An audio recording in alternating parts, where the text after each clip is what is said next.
নতুন পুরান সব সুন্দরীদেরকে বিটিএস ওটিসবল ফ্যামিলি ড্রামাতে স্বাগতম। এই যে সুন্দরীরা এক টান দিয়ে ড্রামা এন্ড করে ফেলো কেন?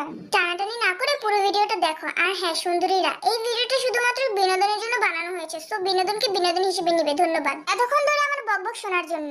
দুপুরের তপ্ত রোদের মাঝে বাইক চালিয়ে জঙ্কুক অনেকটাই ক্লান্ত হয়ে গেছে। এমনিতেও তার শরীরটা ভালো নেই। কাল রাতে অনেক জ্বর এসেছিল, যার তাপমাত্রা ছিল 102 ডিগ্রি। বাড়িতে সেবা করার মতো তেমন কেউ নেই বললেই চলে। বাবাকে নিয়েই থাকে সে। জঙ্কুকের জন্মের 2 বছর পরেই এক দুর্ঘটনায় তার মা মারা যায়। সে থেকে বাবার কাছে বড় হয়েছে সে। ইনি হচ্ছে কিম নামজুন। ছেলের কথা ভেবে আর দ্বিতীয় বিয়ে করেনি, কারণ সৎ মা কখনো আপন হতে পারে না। নিজে যতটুকু পেরেছে ছেলেকে সেইভাবেই বড় করেছে। জঙ্কুকের বয়স এখন 27 বছর। বাবার সাথে নিজেদের ব্যবসায় হাল ধরেছে। জঙ্কুক গাড়ি থেকে বাইকে চলাচল করতে বেশি পছন্দ করে, তাই আজকে বাইক নিয়ে বেরিয়েছে। উদ্দেশ্য হসপিটালে যাবে, কিন্তু জ্বরের আর রোদের কারণে ভালো করে বাইক চালাতেও পারছে না। তার উপর রয়েছে জ্যাম। 1 মিনিট ছাড়ে তো 30 মিনিট আটকে রাখে। এখন তোমাদের মনে প্রশ্ন জাগতেই পারে, এত জ্বর নিয়ে মানুষ বাইক চালায় কেমনে? তাহলে শোনো, জঙ্কুক এমন এক ব্যক্তি যাকে জ্বর কেন, এর থেকে বড় কোনো রোগও কাবু করতে পারে না, কারণ তার শরীরে রোগ প্রতিরোধ করার ক্ষমতা বেশি। তাছাড়া 102 ডিগ্রি জ্বর এত বেশিও না যে চলাচল করতে পারবে না। তো যাই হোক, এবার গল্পে ফিরে আসি। জ্যাম ছুটেছে 1 মিনিট হয়ে গেছে, কিন্তু জঙ্কুক এখনো জিম মেরে বসে আছে। জায়গা থেকে একটুও নড়ছে না। জঙ্কুকের মনে হচ্ছে যদি সে বাইকটা টান দেয় তাহলে মাথা ঘুরে পড়ে যাবে। বাসা থেকে যখন বেরিয়েছিল তখন তার মনে হয়েছিল সে ঠিক আছে, কিন্তু হঠাৎ এত রোদের কারণে তার শরীরটা আবারও খারাপ হতে থাকে। পিছন থেকে একটা মেয়ে স্কুটি থেকে বলে ওঠে, এই যে মিস্টার, একই জায়গায় ঘাপটি মেরে বসে আছেন কেন? রাস্তাটা কি আপনার বাপদাদার সম্পত্তি নাকি? জঙ্কুক কোনো মতে চোখ খুলে পিছনে তাকালো। দৃষ্টি তার ঝাপসা। তারপরও সে বলল, যদি বলি তাই? পাগলে কি না বলে আর ছাগলে কি না খায়, যত সব। এই বলে মেয়েটা জঙ্কুকের পাশ কাটিয়ে চলে যায়। জঙ্কুকের শরীরটা ভালো না বলে সে মেয়েটার পিছু নিতে পারেনি, না হয় এক হাত দেখিয়ে দিত। ঘন্টাখানেক পর মেয়েটা হসপিটালে এসে দেখে 20 থেকে 30 জনের পর তার সিরিয়াল পড়েছে। এত বড় সিরিয়াল দেখে মেয়েটার মেজাজ বিরক্তির চরম পর্যায়ে চলে যায়। ধুর, রাস্তায় তখন দেরি না হলে এত বড় সিরিয়ালে পড়তে হতো না। সব হয়েছে ওই ছেলেটার জন্য, কুফা একটা। তখনই জঙ্কুক সিরিয়ালে না দাঁড়িয়ে সোজা ডাক্তারের রুমে চলে যাচ্ছিল। এটা দেখে মেয়েটা বলল, এই আপনি কি চোখে দেখেন না? এখানে একটা সিরিয়াল আছে। ঝড়ের মতো এসে তুফানের মতো কোথায় চলে যাচ্ছেন? বেশি কথা বললে কিন্তু বিয়ের আগে মা হয়ে যাবেন মিষ্টি রমণী। অসভ্য ছেলে। মিষ্টি রমণী ডাক্তার শুনতে ভালো লাগেনি তাই না? ওকে, অসভ্য রমণী। ফালতু ছেলে। ঠিক আছে, ফালতু রমণী। পাগল কোথাকার। আপনার না হওয়া শ্বশুর বাড়ির। আপনার মা কি শিখায়নি মেয়েদের সাথে কিভাবে কথা বলতে হয়? না, কারণ উনি তো শেখানোর আগেই উপরে চলে গেছে। এই বলে জঙ্কুক ডাক্তারের কেবিনে ঢুকে পড়ে। আজব ছেলে একটা, মা নাকি উপরে চলে গেছে। আচ্ছা, ওই ছেলেটার কি মা মারা গেছে? কি রে, এত দেরি করলি যে? শরীরটা কেমন জানি করছে, বেশিক্ষণ থাকতে পারবো না এখানে। তোকে এখানেই থাকতে হবে। মা বলেছে তোকে বাসায় নিয়ে যেতে। শুধু আন্টি বলেছে? না, সাথে তোর ভাবিও বলছে। এটা আগে বললি না কেন? কারণ তুই ছেলে মানুষ, নজর ভালো না। কখন কিভাবে আমার বউকে নিয়ে টপকায়া যাস বলা যায় না। এখন থেকে আর ভয় পেতে হবে না, আমার রমণীকে পেয়ে গেছি। একটু পর এখানেই আসবে, ভালোভাবে দেখিস তো। বলিস কি, কত নম্বর সিরিয়ালে আছে? হবে হয়তো 20 বা 30। সুগা তার পিএকে ডেকে তের সিরিয়ালটা জঙ্কুকের পরে নিয়ে আসে। হঠাৎই জিন দৌড়ে এসে তেকে সাথে নিয়ে রুমে ঢুকে। কেমন আছেন আন্টি? এই তো বাবা, সিঙ্গেল লাইফে যেমন থাকা যায় আর কি। তোমার সাথে এটা কে? আপনি জেকে কোম্পানির নামজনকে চেনেন? কেন চিনব না, অনেক ভালো করেই চিনি। ওনার পরিবারে কে কে আছে জানেন? হ্যাঁ, একটা ছেলে আছে। কখনো দেখেছেন তাকে? সতীনের ছেলে কি কেউ দেখে নাকি? এত গড়িয়ে গেছে পানি? মানে? এখানে এত কথা বলা যাবে না, বাইরে অনেক রোগী আছে, পরে ঝামেলা হবে। আপনাদের কোনো জরুরি কথা থাকলে আলাদাভাবে বলবেন। এখন সমস্যার কথা বলুন। আসলে আজকে রোগী আমি না, আমার বোন তে। এটা আপনার বোন? হ্যাঁ, কেন? সঠিক সময় বিয়ে করলে ওর মতো একটা মেয়ে থাকতো আপনার। হ্যাঁ, একদম ঠিক। আর আপনার মতো একটা দামড়া ছেলে থাকতো। কি বললে তুমি? দামড়া বলেছি। এই তো চুপ কর, এত ঝগড়া করিস কেন সব সময়? তুমি দেখছো না এই ছেলেটা? আমার নাম জঙ্কুক। কুক ফুক যাই হোক না কেন, তাতে আমার কি? অনেক কিছু, তবে এখন না, পরে হবে আর কি। তোমাকে তো আমি কি চুম্মা দিবা? অবশ্য আমার মতো সুদর্শন ছেলে দেখলে সবারই একটু একটু চুম্মা দিতে শখ জাগে। যেই না চেহারা, নাম রেখেছে পেয়ারা। অন্য কোথাও গিয়ে নিজের প্রশংসা করুন। আমি পেয়ারা না, আপেল। তুমি একটা বিরক্তিকর লোক। আর তুমি কি জানো না, ডাক্তারের চেম্বারে বেশি কথা বলা ঠিক না? তে তুমি কি সমস্যা নিয়ে এসেছো, বলো। আমার আসলে পেট ব্যথা করছে কাল রাত থেকে, আর জ্বরও আছে। তোমারও জ্বর? হ্যাঁ আমারও, তাতে তোমার কি? জাঙ্কুক আর কিছু বলল না, শুধু একটা দীর্ঘশ্বাস ফেললো। সুগা থেকে পরীক্ষা করলো এবং কিছু ওষুধ লিখে দিল। যখন তারা চেম্বার থেকে বের হচ্ছিল, জাঙ্কুক থেকে বলল, তুমি কি স্কুটি চালাও? হ্যাঁ চালাই, কেন? কিছু না, শুধু মনে হলো তুমিই ছিলে যে আমাকে রাস্তায় ঘাপটি মেরে বসে থাকার জন্য বকা দিয়েছিলে। তাহলে তুমিই ছিলে সেই অসভ্য ছেলেটা যার জন্য আমার এত দেরি হলো। আর তুমিই ছিলে সেই রমণী যাকে বিয়ের আগে মা হয়ে যাবে বলেছিলাম। তোমাকে আমি দেখে নিব আপু, চলো। আমিও তোমার অপেক্ষায় থাকবো মিষ্টি রমণী। তে রেগে সেখান থেকে চলে গেল। জাঙ্কুক সুগার দিকে তাকিয়ে বলল, দেখলেই পেয়ে গেছি আমার রমণীকে। এবার বল আমার পছন্দ কেমন? তোর মাথা খারাপ হয়ে গেছে? ওর সাথে তুই প্রেম করবি? এত সুন্দর মেয়ের সাথে প্রেম করে কে শালা? বিয়ে করে। হসপিটাল থেকে বেরিয়ে তে তার স্কুটিতে উঠতে গিয়ে দেখলো চাকা পাংচার হয়ে গেছে। ধুর, আজ আমার সাথে এগুলো কি হচ্ছে? ঠিক তখনই জাঙ্কুক তার বাইক নিয়ে তের পাশে এসে দাঁড়ালো। কি ব্যাপার মিষ্টি রমণী, স্কুটির 12টা বেজে গেছে নাকি? তোমার আর কি, নিশ্চয়ই হাসছো। জাঙ্কুক বাইক থেকে নেমে তের স্কুটির চাকা দেখে বলল, পাংচার হয়েছে, কাছাকাছি কোনো মেকানিকের দোকান নেই। এখন আমি কিভাবে যাব? আমার সাথে চলো, তোমাকে তোমার গন্তব্যে পৌঁছে দিচ্ছি। তোমার সাথে? তুমি তো একটা অসভ্য। আর দেরি করলে তোমার জ্বর আরো বাড়বে, চলো। তে আর কিছু না বলে জাঙ্কুকের বাইকের পেছনে উঠে বসলো। বাইক চলতে শুরু করলো। প্রথম দিকে তে বেশ দূরত্ব বজায় রেখে বসেছিল, কিন্তু কিছুদূর যাওয়ার পর জাঙ্কুকের শরীরটা আবারও খারাপ হতে শুরু করলো। বাইকের গতি কিছুটা কমে গেল। জাঙ্কুককে দেখে মনে হলো সে যেন যে কোনো মুহূর্তে ভারসাম্য হারাতে পারে। তে খেয়াল করলো জাঙ্কুকের হাত বাইকের হ্যান্ডেলে কাঁপছে। কি হয়েছে তোমার? জাঙ্কুক কোনো উত্তর দিল না, শুধু বাইক একপাশে থামালো। তোমার কি জ্বর বেড়েছে? একটু দুর্বল লাগছে। তে জাঙ্কুকের কপালে হাত দিয়ে দেখলো গা পুড়ে যাচ্ছে। এত জ্বর নিয়ে তুমি বাইক চালাচ্ছিলে কেন? তোমার জন্য, তোমাকে তো পৌঁছে দিতে হবে। তের মুখে একটা মিশ্র অনুভূতি দেখা গেল। সে জাঙ্কুকের হাত ধরে বলল, চলো কোনো একটা দোকানে গিয়ে বসি, তোমার বিশ্রাম দরকার। তারা রাস্তার পাশের একটা ছোট চায়ের দোকানে বসলো। আঙ্কেল, গরম পানি আর লেবুর রস দিন তো। জাঙ্কুক চুপচাপ চোখ বন্ধ করে বসেছিল। তে জাঙ্কুকের দিকে তাকিয়ে ভাবলো, এই ছেলেটা যতটা অসভ্য তার চেয়ে বেশি যত্নশীল। জাঙ্কুক কিছুক্ষণ পর চোখ খুলে বলল, তোমার পেটের ব্যথা এখনো আছে? আমার ব্যথা নিয়ে চিন্তা করছো? তুমি তো নিজেই জ্বরে পুড়ে যাচ্ছ। তুমি তো আমার মিষ্টি রমণী, তোমার খোঁজ না নিলে চলবে কি করে? তুমি বড্ড ফাজিল। আমি ফাজিল আর তুমি আমার মিষ্টি রমণী। চায়ের দোকানে বসে আড্ডা দিতে দিতে জাঙ্কুক আর তের মধ্যে একটা অদ্ভুত সম্পর্ক তৈরি হলো। সেদিন জাঙ্কুক তেকে তার বাড়িতে পৌঁছে দিল। বিদায় নেওয়ার সময় জাঙ্কুক তের হাত ধরে বলল, আবার দেখা হবে মিষ্টি রমণী। তে লজ্জা পেয়ে একটা মিষ্টি হাসি দিয়ে চলে গেল। এর পরের কয়েকদিন জাঙ্কুক প্রায়ই তের সাথে দেখা করার অজুহাত খুঁজত। কখনো স্কুটি চাকা ঠিক করে দেওয়ার নাম করে, কখনো হঠাৎ করে হসপিটালের সামনে এসে হাজির হয়ে। তে প্রথমে বিরক্ত হলেও ধীরে ধীরে জাঙ্কুকের এই পাগলামো উপভোগ করতে শুরু করলো। তাদের মধ্যে খুনসুটি চলতো, কিন্তু সেই খুনসুটির আড়ালে একটা গভীর ভালো লাগা তৈরি হচ্ছিল। একদিন তারা দুজনে একটা ক্যাফেতে বসে গল্প করছিল। জাঙ্কুক হঠাৎ করে তের হাত ধরে বলল, তে আমি তোমাকে ভালোবাসি। জাঙ্কুক, এটা খুব দ্রুত হয়ে যাচ্ছে না? কিন্তু আমি তোমাকে ছাড়া আর কাউকে ভাবতে পারছি না। প্লিজ একবার ভেবে দেখো। আমাকে একটু সময় দাও জাঙ্কুক, আমি ভাবতে চাই। আমি তোমার উত্তরের অপেক্ষায় থাকবো।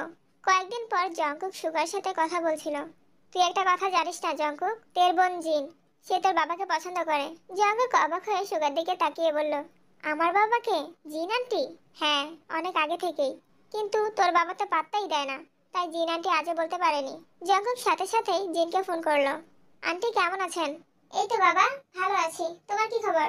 জি ভালো। আন্টি, আপনার সাথে আমার একটা জরুরি কথা আছে। আমি কি আপনার সাথে দেখা করতে পারি? জিন দেখা করার জন্য রাজি হলো এবং তারা একটা জায়গায় দেখা করলো। জাঙ্কুক সরাসরি জিনকে বলল, আমি জানি আন্টি, আপনি আমার বাবাকে পছন্দ করেন। তুমি এসব কি বলছো? লজ্জার ব্যাপার। আমি সব জানি আন্টি। যদি আপনি আমার বাবাকে বিয়ে করতে চান তাহলে আমার একটা শর্ত আছে। কি শর্ত? আপনি বিয়ে করবেন আমার বাবাকে আর আমি বিয়ে করব আপনার ছোট বোন তেকে।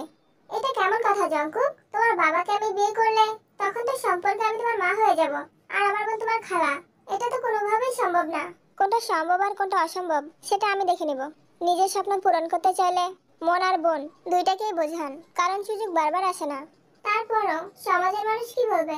আচ্ছা ঠিক আছে, আপনি বিয়ে করতে না চাইলে আমার কাছে অন্য কেউ আছে বলে জঙ্কুক ফোনটা বের করে কানে ধরে বলল, হ্যালো ন্যান্সি আন্টি। ওকে কিছু বলো না, আমি রাজি। এই তো আমার স্টেপ মামার মতো কথা, কাজে লেগে পড়ুন।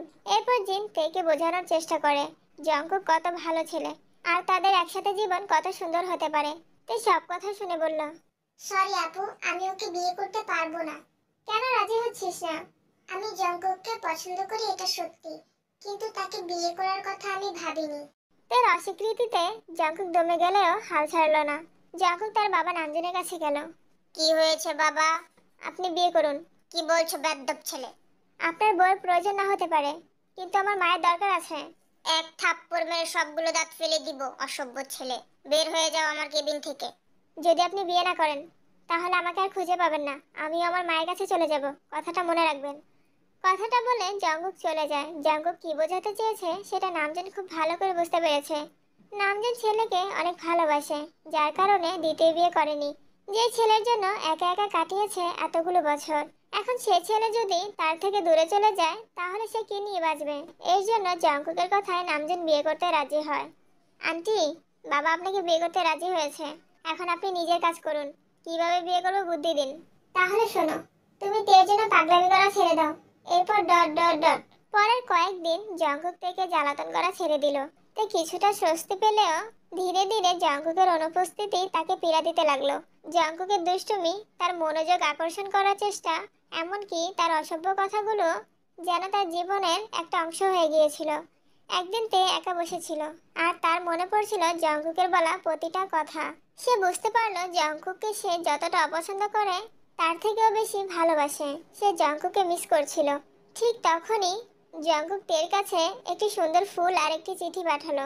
চিঠিতে লেখা ছিল, আমার মিষ্টি রমণী, আমি জানি তুমি আমাকে ভালোবাসো না, কিন্তু আমি তোমাকে ভালোবাসি। যদি তুমি আমাকে নাও ভালোবাসো আমি তবুও তোমার অপেক্ষায় থাকবো।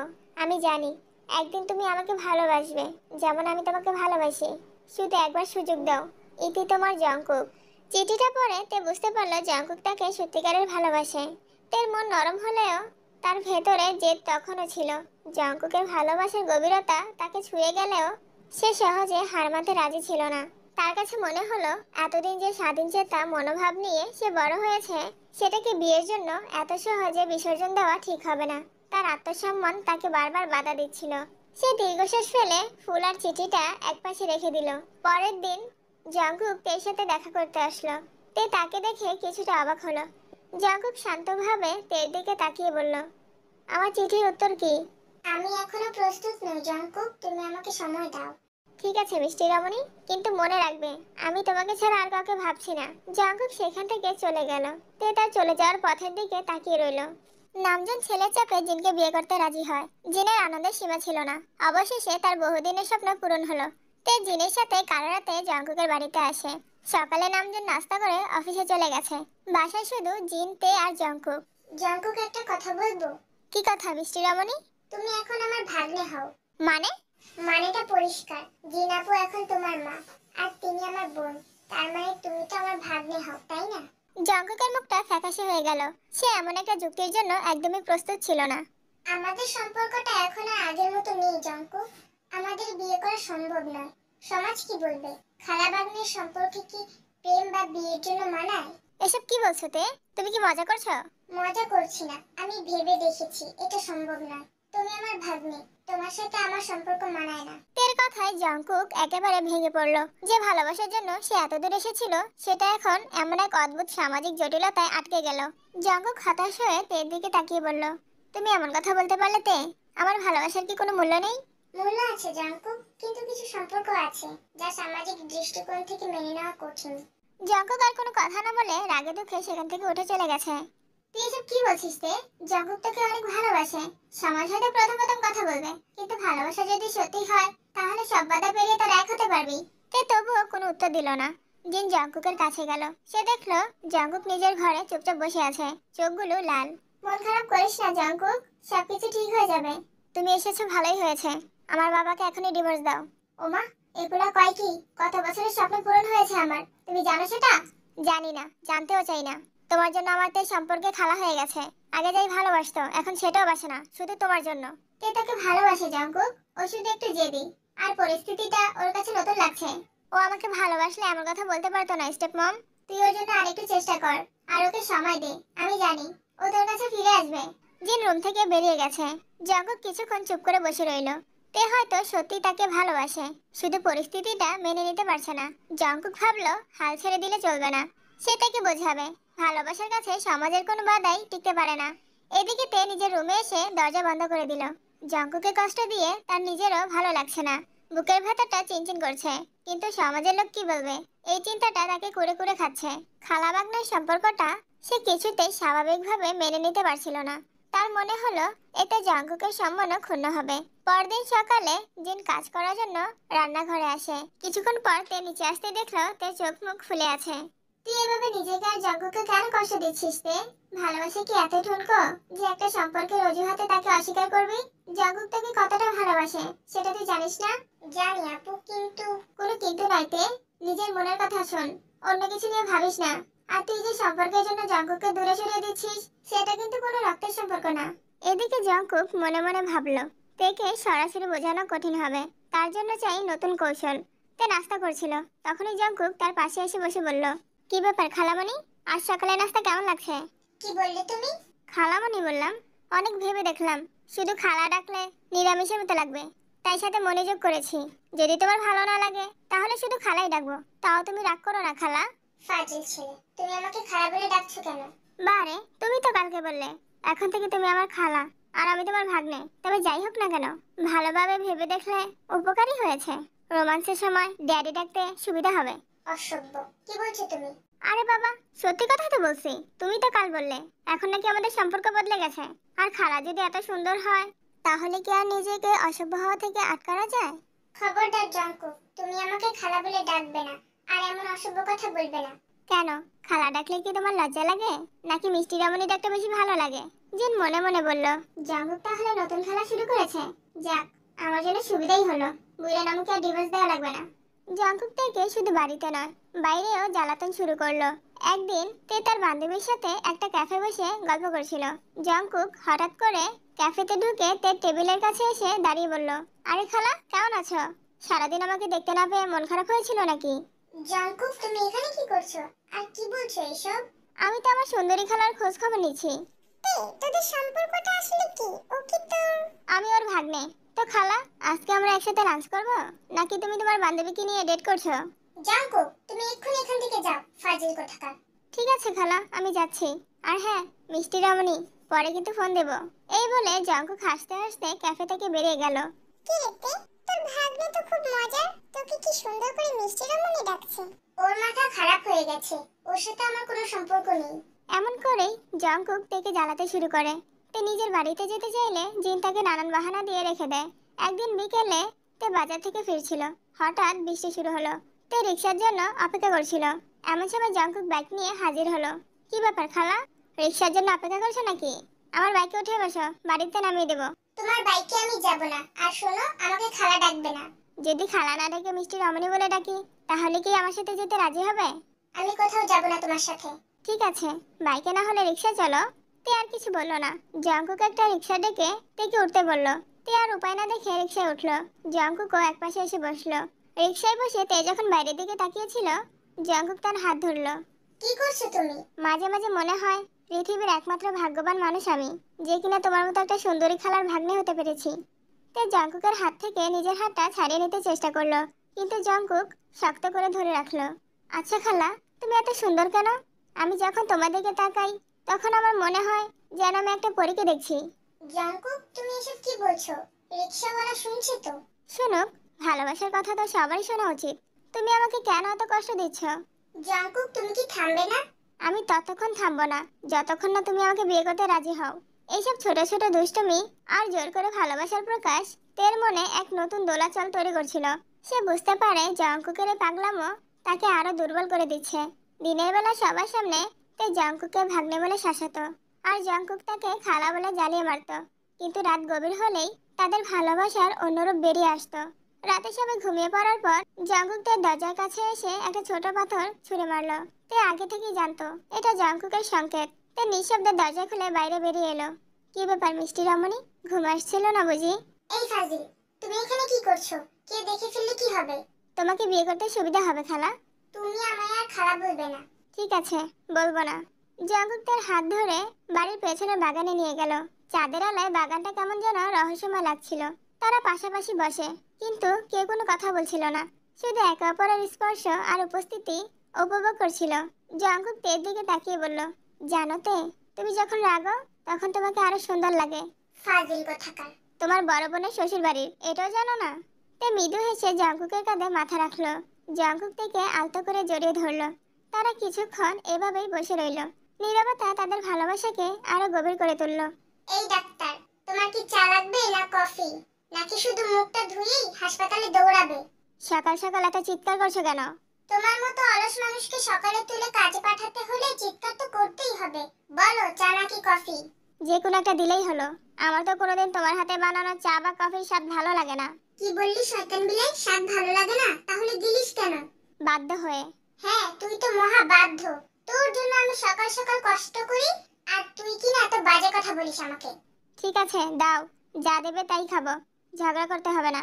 ঝগড়া তো আমি করি না, সব দোষ তোমার। আর শোনো, আজ দুপুরে কিন্তু তোমার পছন্দের ঝাল মাংস রান্না করব। তখন আবার বলিস না ঝাল কেন বেশি হয়েছে। আমি আবার কবে বলছি ঝাল বেশি হয়েছে? তোমার রান্না তো সবসময় লবণ ছাড়া ঝালহীন হয়। কি? আমার রান্না লবণহীন জালহীন? আজ এতটাই জাল দিব, তোর ডাক্তারের জ্ঞান সব বের হয়ে যাবে, দেখিস। অপেক্ষা করছি সেই দিনের জন্য।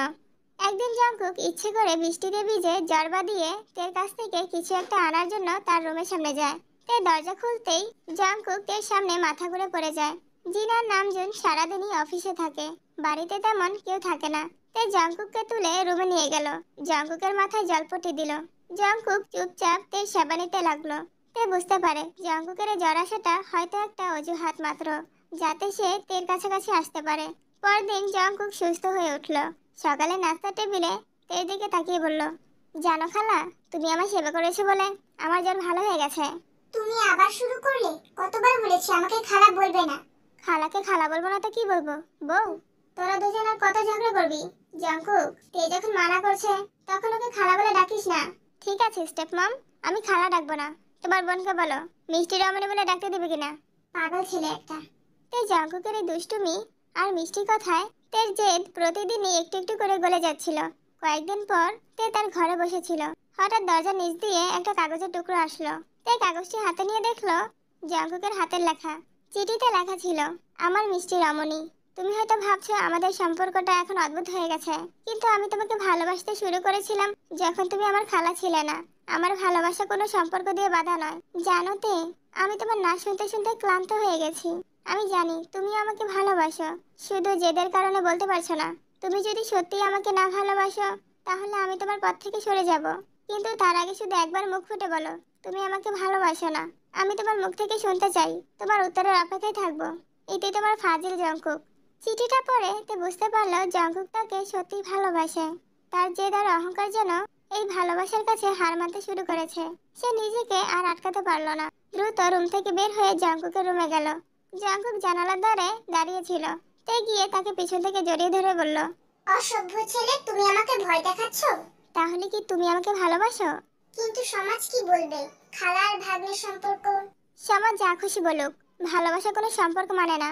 আমি শুধু জানি তুমি আমার আর আমি তোমার। সেদিন রাতে জঙ্কুক আর তের ভালোবাসার জয় হলো। হাসপাতাল থেকে ফিরে সুগা বেশ ক্লান্ত। সে ড্রয়িং রুমে সোফায় গায়ে লিয়ে দিল।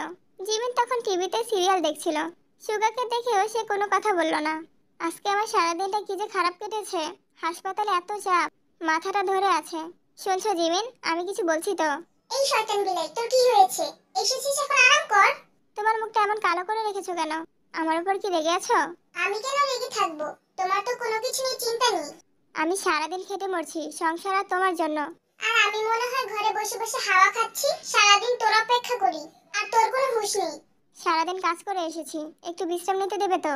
বিশ্রাম নে? কে মানা করেছে? কিন্তু একটু কথা তো বলতে পারিস আমার সাথে। আমি দিনকাল কেমন কাটাচ্ছি, আমি কেমন আছি সেটা তো জানতে পারিস। সারাদিন বাসায় বসে বসে সিরিয়াল দেখো আর আমার সাথে ঝগড়া করো। আমি ঝগড়া করি?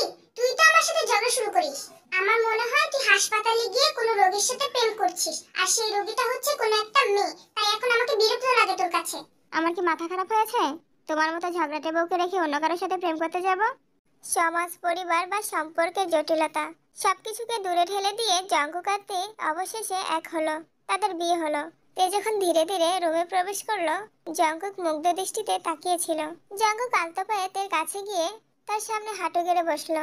ডিয়ার মিষ্টি রমণী, আজ থেকে আর কোনো খালা বা ভাগ্নে নয়। আজ থেকে আমরা শুধুই জঙ্কুক আর তে, দুজন ভালোবাসার মানুষ যারা সারা জীবন একসাথে থাকবে। তে জঙ্কুকের দিকে তাকালো। তার চোখে ছিল অগাধ বিশ্বাস আর ভালোবাসা। তে জঙ্কুকের বুকে মাথা রাখলো। জঙ্কুক আলতো করে তেকে জড়িয়ে ধরলো। তুমি কি জানো তে, তোমার মুখের হাসিটা আমার কাছে পৃথিবীর সব থেকে সুন্দর জিনিস। শয়তান ছেলে, আমি তোমার খালা হই, আমার থেকে কুনজর সরাও। ডিয়ার রমণী, মা খালার ক্যারেক্টার থেকে বোর ক্যারেক্টারে আসো, অনেক প্রেম পাচ্ছে আমার। বলে জঙ্কুক তের কপালে আলতো করে চুমু খেলো। তারপর ধীরে ধীরে তার গালে। তে চোখ বন্ধ করে সেই স্পর্শ অনুভব করছিল। আমি জানি তোমার লজ্জা লাগছে, কিন্তু আজ রাতে কোনো লজ্জাকে জায়গা দেওয়া যাবে না। শুধু আমার ভালোবাসাকে অনুভব করতে হবে। জঙ্কুক ধীরে ধীরে তার ঠোঁটের কাছে এগিয়ে গেল। নতুন জীবন, নতুন স্বপ্ন আর নতুন এক ভালোবাসার গল্প শুরু হলো সেই রাতে। ভোরের আলো যখন ধীরে ধীরে রুমে প্রবেশ করছিল, জঙ্কুক আর তে তখন একে অপরের বাহু ডোরে আবদ্ধ ছিল। শুভ সকাল মিষ্টি রমণী, মনে হচ্ছে কাল রাতে অনেক কষ্ট করেছো। মানে? মানে খুব সোজা, ঘুমানোর আগে নিশ্চয়ই তুমি খুব পরিশ্রম করেছো, তাই না? না হলে এত সুন্দর ঘুম কিভাবে হলো? তুমি যেমন অসভ্য, তেমন তোমার কথাগুলোর মানেও অসভ্য। তোমার মনে সবসময় এসে বাজে কথাই চলে নাকি? না গো, আমার মনে তো সবসময় তুমিই চলো। আর তোমাকে খুশি করার জন্য কত যে কষ্ট করতে হয় সেটা শুধু আমিই জানি। নিজের মুখে লাগাম দাও জঙ্কুক, সবার সামনে নির্লজ্জের মতো এসব কথা বলতে হয় না। তে লজ্জায় বিছানা থেকে উঠে ওয়াশরুমে চলে যায়। জঙ্কুক হাসতে হাসতে বলল, শোনো মিষ্টি রমণী, বেশি লজ্জা পেলে কিন্তু আরো বেশি ভালোবাসা দেব। কেউ এই নির্লজ্জ ছেলেটাকে একটু লজ্জা শিক্ষা মারো। কি ব্যাপার, সকাল সকাল এত চিন্তিত কেন? নতুন বউয়ের মুখ দেখে মন ভরছে না বুঝি?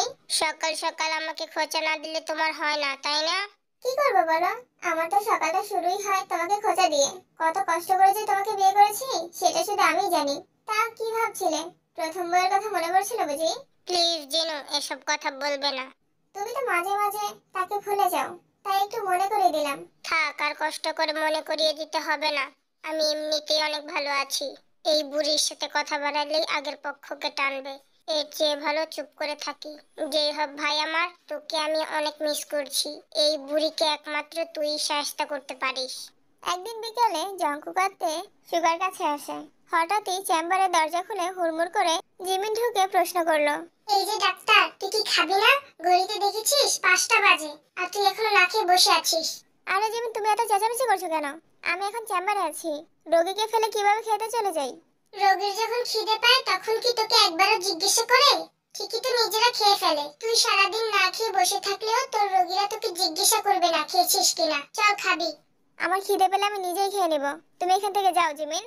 আমি এখান থেকে চলে গেলে তো তোমার জন্য সুবিধা হবে। সারাদিন ল্যাবে মরা মানুষ নিয়ে পড়ে থাকো, বাইরে গিয়ে মুখ গোমড়া করে বসে থাকো, এটাকে সংসার বলে? কথাটা মরা মানুষ না, রোগী হবে। আর তোমার কি মনে হয় আমি সারাদিন তোমার মতো আজারে বসে থাকি? আমি সারাদিন আজাইরা বসে থাকি, এটা তুমি বলতে পারো সুগা? তোমরা আবারও শুরু করলে? এই জন্যই তোমাদের একসাথে কোথাও দেখা যায় না। দেখো জঙ্কুক, তোমার বন্ধু আমার জীবনটাকে তছনছ করে দিচ্ছে। তুমিই বলো, ডাক্তার বলে কি সবসময় হাসপাতালেই থাকতে হবে? আরে আমার কাজটাই তো এমন। আর তোমার কি মনে হয় আমি ইচ্ছে করে বসে থাকি? হ্যাঁ, তোর তো রোগীর সেবাই দুনিয়া। বউটা কার শুনি? বউ তো আমার, কিন্তু এমন ঝগড়াটে বউ কে চায়? কি বললি? আমি ঝগড়াটে? তোর মতো স্বার্থপর জামাইয়ের সাথে ঝগড়া করবো না তো কি করবো? থামো তোমরা, চলো সবাই মিলে একসাথে লাঞ্চ করি। এই সুগা, তোমার বন্ধু জঙ্কুক এমন কেন? নিজের খালাকে পর্যন্ত ছাড়লো না। এটা ওদের নিজেদের ব্যাপার। নিজেদের ব্যাপার মানে? এই সুগা, তোমার কি কোনো খালা আছে নাকি? চুপ করে জিমিন, আমি একজন ডাক্তার। কিসব ফালতু কথা বলছো? হ্যাঁ, তুই তো ডাক্তার, তোর সব জায়গায় রোগী, আর তোর বউ বোঝা। জিমিন, সুগা তোমাকে খুব ভালোবাসে। সারাদিন চেম্বারে বসে থাকে, বাড়ি গেলে কথা নেই বার্তা নেই। এই তোমার বন্ধুর ভালোবাসা? আমার মনে হয় কোনো রোগীর সাথে প্রেম করে। আমি যদি রোগী নিয়ে ব্যস্ত থাকি তাহলে তো রোগীদের উপকার হচ্ছে। উপকার করো, না করেছে কে? কিন্তু বোর দিকেও একটু খেয়াল রাখতে হয়। সারাদিন একা একা বাসায় বসে থাকতে ভালো লাগে না। তাহলে কি বাচ্চা কাচ্চা ধরিয়ে দেবে নাকি কয়েকটা? কি যে বলো না সুগা তুমি, লজ্জার ব্যাপার। শুনলাম বড় মেয়ের সৎ ছেলেকে আপনার ছোট মেয়ে নাকি বিয়ে করেছে। ছি, কি লজ্জা, কি লজ্জা। তোরে কে দেখুছে জিনু আমার মাইয়া? সেরি আমার না থাকতো, এর লেগে আমার আন্টি কইতো। এই সেরির লগে আমার রক্তের কোনো সম্পর্ক নাই। আর যেহেতু রক্তের সম্পর্ক নয়, তাইলে আমার শুধু মাইয়া জিনের ফুলারে বিয়ে করতে পারবো না কেরে। যাই হোক, মার বোন খালাই হয়, বউ না। ইয়ে প্যাদব, তুই জঙ্কুকের খালা লাগস, কুটনি মহিলা আইছে কুটনামি করতো, খুনতে দিয়া বাড়ি দৌড়ে রেখে জানতে। এক রাতে সবাই মিলে খাবার টেবিলে বসে গল্প করছিল। জঙ্কুক তের দিকে তাকিয়ে মুস্কি হেসে বলল, জানো স্টেপ মম, তে আমার ভীষণ যত্ন নেয়। অসুস্থ হলে তো আর কোনো কথাই নেই। ও তো ছোটবেলা থেকেই যত্নশীল। যখন অসুস্থ থাকতাম তখন আমার যে কত যত্ন করতো। ওর সেবার ধরনটা এখন একটু বদলে গেছে। তের মুখ লাল হয়ে গেল। সে টেবিলের নিচ দিয়ে জঙ্কুকের পায়ে আলতো করে লাথি মারলো। জঙ্কুক ব্যথা পাওয়ার বান করে একটু কুকড়ে উঠল। কি হলো জঙ্কুক, ব্যথা পেলে নাকি? আর বলো না বাবা, আজকাল আমার মিষ্টির রমণীটা একটু বেশি ব্যথা দেয়। তুমি থামবে জঙ্কুক, বাবার সামনে এগুলো কি ধরনের কথা বলছো? কেন থামবো? সত্যি কথাই তো বলছি। তোমার সেবা, তোমার স্পর্শ সবকিছুই তো আমার জন্য খুব গুরুত্বপূর্ণ। করেছে তো খালাকে বিয়ে, তার উপর আবার নির্লজ্জের মতো কথা বলছো। তোমার নামে যেই বাড়িটা লিখে দিয়েছি, কাল থেকে সেখানেই থাকবে তুমি। আমার ছেলে কোথাও যাবে না, গেলে তুমি যাবে। তুমি চুপ থাকো, ছেলেটা আমার, তাই আমি যা বলবো তাই হবে। ছেলেকে বাড়ি থেকে বের করে দেওয়ার পর সমাজের মানুষ যখন আমার দিকে আঙ্গুল তুলবে, তখন তোমার খুব ভালো লাগবে, তাই না? সবাই বলবে সতীনের ছেলে বলে আমি ইচ্ছে করে বাড়ি থেকে বের করে দিয়েছি। বাবা একদম ঠিক বলেছে আপু। এইতে তুমি অনেক আপু বলছো কেন? স্টেপ শাশুড়ি মম বলো। বেদ্যপ ছেলে, আমি খেয়াল করেছি তুমি জিনকে মম বলার আগে স্টেপ বলো। এটা কোন ধরনের ভদ্রতা? জিন তোমাকে কত ভালোবাসে, তার ভালোবাসার এই মূল্য দিচ্ছ? ভালোবাসা না ছাই, ওনাকে যে আমি স্টেপ মম বলে স্বীকৃতি দিয়েছি, এটাই অনেক। ভালো করে চেপে ধরে জিজ্ঞাসা করুন, এই বাড়িতে বউ কিভাবে হয়ে এসেছে।